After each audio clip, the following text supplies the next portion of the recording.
I got called lazy in my own house, and for a second I almost believed her. I'm 64 years old, my name is Linda, and if you asked most people who knew me growing up, they'd probably tell you I was never the stay-at-home type. I didn't dream about spotless kitchens or perfectly folded laundry. I dreamed about independence. I've been working since I was 18, retail, office jobs, even a factory line for a few years. I liked being tired from work, not from pain. I liked earning my own money. I liked feeling capable. Then life slowly started taking that away from me. At first, it was small things: a sore back after a long shift, a stiff neck that wouldn't go away. Doctors said it was just aging. They told me to stretch more, take vitamins. I listened, I pushed through. But pain has a way of getting louder when you ignore it. By my late 50s, I was diagnosed with degenerative bone and disc disease. It sounds clinical, almost harmless, until you live with it, until every movement feels like your body is grinding against itself, until getting out of bed feels like negotiating with your own spine. I had to quit working. That part broke me more than the diagnosis. Because suddenly I was Linda who worked hard, I was Linda who stayed home, Linda who rested, Linda who people started looking at a little differently. But then my grandson came into my life. His name is Caleb. He's 6 years old with big brown eyes, non-stop energy, and a laugh that can fill a room when he's happy. He's also autistic and hyperactive, which means his world runs on a completely different rhythm than everyone else's. Some days that rhythm is beautiful, other days it's chaos. I got custody of him 2 years ago after my daughter, his mom, hit a rough patch she still hasn't fully come back from. I won't go into details, but let's just say Caleb needed stability, and I was the only one who could give it to him. Even if I wasn't sure I was strong enough, my husband Frank didn't hesitate. He just said, "We'll figure it out." Frank and I have been married for 41 years. He's not perfect. He snores like a chainsaw and leaves cabinet doors open like it's a personality trait, but he's steady. The kind of man who doesn't say much, but when he does, you believe him. And from day one, he's had my back. As long as you try, he always tells me. I don't care what anyone else says, so I try every single day. Mornings start early. Caleb doesn't believe in sleeping in. He wakes up like he's been shot out of a cannon, talking, moving, asking questions before my eyes are even open. Some mornings I can get up with him, make breakfast, sit with him while he lines up his toys in perfect little rows, only he understands. Other mornings I can't. There are days when my body refuses to cooperate. My back locks up, my legs feel weak, and even sitting up feels like too much. On those days, I lie there for a few extra minutes trying to gather the strength just to stand. And the guilt, that's the worst part, because while I'm lying there, Caleb is already moving, already needing me, so I push, I always push. I get him fed, maybe not a perfect breakfast, but something. I remind him to brush his teeth, even if it turns into a 10-minute negotiation. I clean when I can, rest when I have to, and hope it's enough. To me, it has to be, but to some people, it is.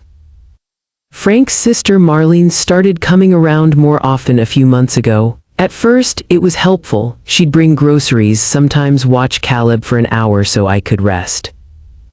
I appreciated it, I really did, but slowly the comments started. At first I brushed it off. I told myself she meant well, then the comments got sharper. Must be nice not having to work. I raised 3 kids and still kept my house spotless. And then the word lazy. The first time she said it, she laughed right after like it was a joke. I didn't laugh, but I stayed quiet. Because I didn't want conflict. Because I didn't want to seem ungrateful. Because a small part of me, the part that still remembers who I used to be, wondered if maybe, just maybe, she was right. Maybe I wasn't doing enough, maybe I wasn't enough. That thought sat in my chest longer than I'd like to admit. Until last week, it was one of the harder days, the kind where everything feels just slightly off from the moment you wake up. My back was already flaring. Caleb was overstimulated, too much noise, too many changes in routine. I could tell early on it was going to be a meltdown kind of day. And sure enough, by mid-afternoon it hit. A full meltdown, screaming, crying, throwing toys, knocking things over. I was trying to stay calm, trying to ground him the way his therapist taught us. Soft voice, steady hands, no sudden movements. But inside I was struggling. My back was screaming, my patience was thinning, and I could feel that familiar wave of exhaustion creeping in. That's when Marlene walked in. She took one look at the room, messy, loud, chaotic, and just sighed, and then she said it. Well, maybe if you weren't so lazy, he'd be better behaved. Right in front of him, right in the middle of his meltdown, something in me didn't explode, it didn't scream, it just went quiet, the kind of quiet that feels heavy, final. I was kneeling on the floor, holding Caleb as he cried, his little hands gripping my shirt like I was the only thing keeping his world from falling apart. And in that moment, I realized something. I wasn't failing him. I was showing up for him every single day, through pain, through exhaustion, imperfect but present, and that mattered more than spotless floors, more than anyone's opinion. I slowly stood up, every movement careful, deliberate. Then I looked Marlene straight in the eye for the first time in a long time. And I was ready to say everything I'd been holding in. About the pain, about the effort, about what it really means to care for a child like Caleb. My mouth opened, and right then the front door clicked. Frank walked in, keys still in his hand, his eyes moving between me, Caleb, and Marlene like he just stepped into something fragile. What is going on here? For once, nobody answered. Caleb was still crying into my shirt, his small body shaking, and I could feel my own heartbeat pounding against him. Marlene crossed her arms like she was waiting for me to explain, like I was the problem that needed summarizing. And something in me just clicked into place, not anger, not even sadness. Clarity. I took a slow breath, gently guiding Caleb behind me, keeping one hand on his shoulder so he knew I was still there. Then I looked at Frank. Your sister just called me lazy, I said, calm, too calm. Marlene scoffed immediately. Oh, please don't twist it, I said, maybe if you. No, I cut in steady, you said it again. Frank's jaw tightened slightly as he turned to her. Marlene. She rolled her eyes, already defensive. I'm just being honest, someone has to say it. This house is a mess, the kid's out of control, and she's always in pain. I mean, come on. That's when I laughed, just a small, tired laugh that made both of them stop. Okay, I said, nodding slowly, you're right. Marlene blinked. Excuse me. You're right, I repeated, I am lazy. Frank turned to me, confused. Linda. No, I said, gently raising a hand, let me finish. I looked back at Marlene, meeting her gaze fully now. I'm lazy because I don't scrub the floors every day. I'm lazy because some mornings I need help just to stand. I'm lazy because I choose to sit with my grandson during a meltdown instead of worrying about whether the dishes are done. Marlene opened her mouth, but I didn't stop. So here's what we're going to do. I stepped aside slightly and gestured to the room. You think it's so easy that I'm just not trying hard enough. I pointed toward Caleb, who was still sniffling but watching us now. Then show me. She frowned. What? Take over, I said simply. Right now, handle him, clean the house, do everything you think I'm not doing.